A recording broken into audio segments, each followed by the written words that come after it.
انہوں نے یہاں نت نئے کارخانے لگائے، صنعت و تجارت کو فروغ دیا، عوام کی سوچوں کو وسعت دی اور یوں اس خطے کی تقدیر بدلی۔ کیا یہ دعویٰ حقیقت پر مبنی ہے؟ اس خطے کے عظیم عالم دین اور درویش حضرت مولانا سید حسین احمد مدنی رحمت اللہ علیہ نے اس پروپیگنڈے کا پردہ چاک کیا اور دنیا کو حقائق سے آگاہ کیا۔ دیوبند ایک مینارہ نور ہے جس کی کرنوں سے منور ہونے والوں میں حضرت مولانا سید حسین احمد مدنی رحمت اللہ علیہ بھی تھے۔ آپ شیخ الہند حضرت مولانا محمود حسن رحمت اللہ علیہ کے شاگرد خاص تھے۔ ترکی کے مسلمانوں کے لیے حق کی آواز بلند کرنے پر انہیں شیخ الہند رحمت اللہ علیہ کے ہمراہ مالٹا میں قید کیا گیا۔ انہوں نے فرنگی اقتدار سے عدم تعاون کے لیے فتویٰ جاری کیا جس میں مختلف مکاتب فکر کے 500 علماء کرام نے دستخط کیے۔ آپ کراچی جیل میں قید رہے۔ آپ پر بغاوت کا مقدمہ بھی چلا۔ آپ نے 79 برس کی عمر میں 5 دسمبر 1957 کو وفات پائی۔ آپ نے 18 سال تک مسجد نبوی میں درس حدیث دیا اور ایک بہت بڑا علمی و تحقیقی سرمایہ یادگار چھوڑا۔ نقش حیات آپ کی خود نوشت سوانح ہے۔ یہ 3 حصوں پر مشتمل ہے۔ پہلے حصے میں ان کے خاندانی اور ذاتی حالات قلم بند ہیں۔ دوسرا حصہ ہندوستان میں برطانوی سامراج کی لوٹ کھسوٹ اور ان کے جبر پر مشتمل ہے۔ تیسرا حصہ بر صغیر پاک و ہند کے علماء کرام کی خدمات، آزادی کے لیے ان کی جد و جہد اور ان کے مجاہدانہ کردار کے موضوع پر مشتمل ہے۔ مولانا حسین احمد مدنی رحمت اللہ علیہ کی سوانح نقش حیات کے دوسرے حصے کو مختلف اضافوں کے بعد برطانوی سامراج نے ہمیں کیسے لوٹا کے عنوان سے شائع کیا گیا ہے۔ اس کا پہلا باب ہے انگریزوں کی آمد سے پہلے کا خوشحال ہندوستان۔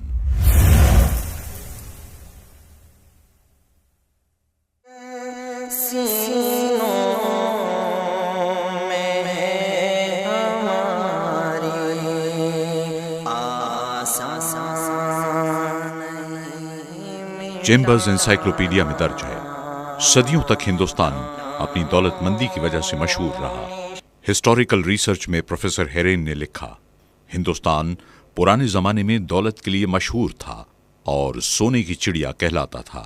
ایک اور کتاب میں درج ہے، ایک زمانہ تھا جب ہندوستان کی دولت کے افسانے اقالیم دنیا میں مشہور تھے، اور کہتے ہیں کہ یہی جنس تھی جس نے ایشیا اور یورپ کی جنگجو اور عالی ہمت اقوام کو اس سرزمین کی طرف کھینچا۔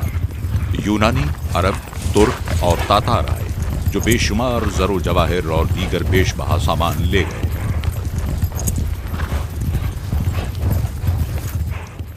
اکبر اعظم نے ہندوستان کو اپنا گھر قرار دیا اور پھر ہندوستان کی دولت ہندوستان ہی میں رہی۔ 1773 میں تقریباً 1000 اقسام کے سکے کم و بیش تمام ملک میں جا بجا رائج تھے۔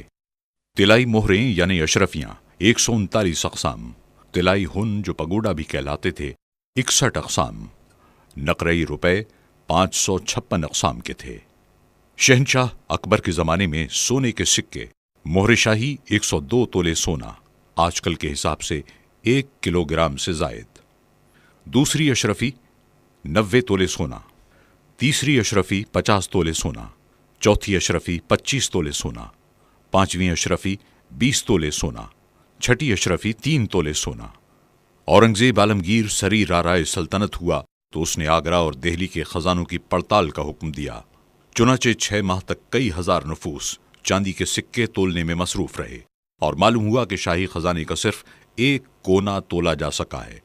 اشرفیوں اور جواہرات کی نوبت ابھی تک نہیں آئی، چنانچہ اورنگزیب فوراً اس مہم کو بند کرا کے دکن کی مہم پر چلا گیا۔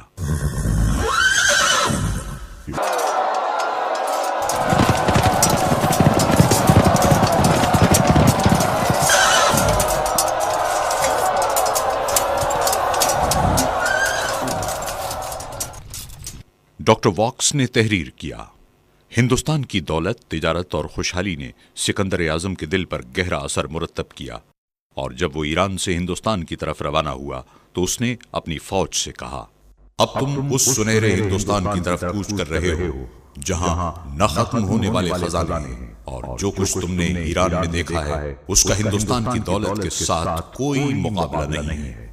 مقریزی نے کتاب الخطط میں لکھا ہے، شہنشاہ محمد تغلق ہر سال کپڑوں کے 2 لاکھ جوڑے اور فوجیوں کے علاوہ 10,000 گھوڑے رعایا میں تقسیم کرتے تھے۔ روزانہ 20,000 افراد شاہی مہمان خانے میں 2 وقت کھانا کھایا کرتے تھے۔ ہر روز 200 علماء بادشاہ کے ساتھ کھانا کھاتے تھے۔ دہلی شہر میں عام رعایا کے لیے 70 شفا خانے تھے۔ مسافروں کے لیے 2,000 مسافر خانے بنے ہوئے تھے اور 1,000 مدرسے تھے۔ مغل بادشاہ جہانگیر نے اپنی خود نوشت سوانح تزک جہانگیری میں لکھا، میں سال میں 2 بار اپنا وزن کرتا ہوں، اول شروع سال شمسی میں، دوبارہ قمری میں، اور نقد اور سامان اپنے تلنے کا الگ تحویل داروں کو دیتا ہوں کہ فقراء اور حاجت مندوں میں تقسیم کر دیں۔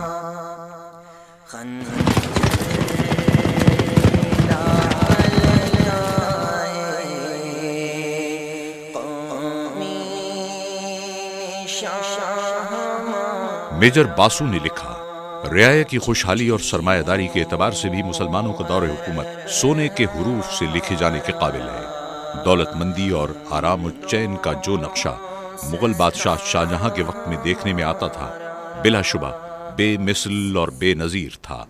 میجر باسو نے ایک اور جگہ تحریر کیا ہے، بنگال کے جگت سیٹھوں کا کاروبار بینک آف انگلینڈ کے برابر پھیلا ہوا تھا، جو کہ انگلستان کا سب سے قدیم اور بڑا بینک ہے، اور بقول انگریز کپتان الیگزینڈر ہیملٹن سورت کے تاجر عبد الغفور کا سرمایہ ایسٹ انڈیا کمپنی کے برابر تھا۔ انہی وجوہ کی بنا پر لارڈ کلائیو نے ہندوستان کی دولت کو لازوال دولت کہا تھا۔ زار روس پیٹر اعظم نے اپنی وصیتوں میں حکومت کو ہدایت کی تھی کہ وہ ہندوستان پر قبضہ کر کے سونا چاندی حاصل کرے۔ فاہین کے مشہور چینی سیاح جو فاہان کے نام سے موسوم تھے، اپنے سفر نامے میں لکھتے ہیں، یہاں کی رعایا نہایت خوشحال اور فارغ البال ہے، انہیں کسی قسم کا مالیہ یا محصول ادا نہیں کرنا پڑتا۔ نکوٹی کانتی مشہور انگریز نے اپنے سفر نامے میں لکھا ہے، گنگا کے کنارے بڑے بڑے اور نہایت خوبصورت شہر آباد ہیں، شہروں کے باہر نہایت خوبصورت کھیت لہرا رہے ہیں، یہاں گویا سونے کے دریا بہہ رہے ہیں، موتی اور جواہرات کی بھی کوئی انتہا نہیں۔ اس خطے کی مختلف تواریخ میں درج ہے کہ 1772 میں صرافوں کی دکانوں پر اور شہروں میں اشرفیوں اور روپے کے ایسے ڈھیر لگے ہوئے تھے جیسے منڈیوں میں اناج کے ڈھیر ہوتے ہیں۔ ہندوستان کو پرانے زمانے میں جنت نشان کے لقب سے یاد رکھا جاتا تھا، مگر خدا جانے اس بے شمار دولت کو زمین کھا گئی یا آسمان اچک لے گیا یا آندھی اڑا لے گئی۔ افسوس کہ ہندوستان کی بد نصیبی اور بدقسمتی نے وہ دن دکھایا کہ جنت نشان ملک یورپین اقوام اور بالخصوص برطانوی قوم کے ہاتھوں جہنم نشان بن کر رہ گیا۔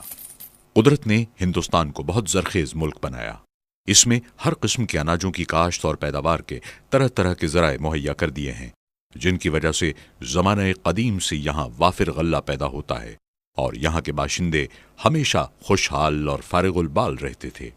ملک کے تمام باشندے قحط اور کال کے لفظوں سے عموماً ناواقف تھے۔ انگریزوں کے اقتدار سے پہلے غلہ یہاں بہت سستا تھا۔ سر ایلیٹ ڈاوسن تاریخ ہند جلد 3 میں شہنشاہ محمد تغلق مرحوم کے زمانے کا بھاؤ ان الفاظ میں لکھتا ہے، گندم فی من پختہ 9 آنے، شالی دھان فی من پختہ 6.25 آنے، چاول فی من پختہ 9 آنے، چنا فی من پختہ 3 آنے، شکر سفید فی من پختہ 3 آنے، مصری فی من پختہ 3 روپے 12 آنے، بیل فربا فی راس 2 روپے، بکری فربا فی راس 1 روپیہ، بھینس فربا فی راس 2 روپے، مرغ آدھا آنے، بکری کا گوشت آدھا آنے۔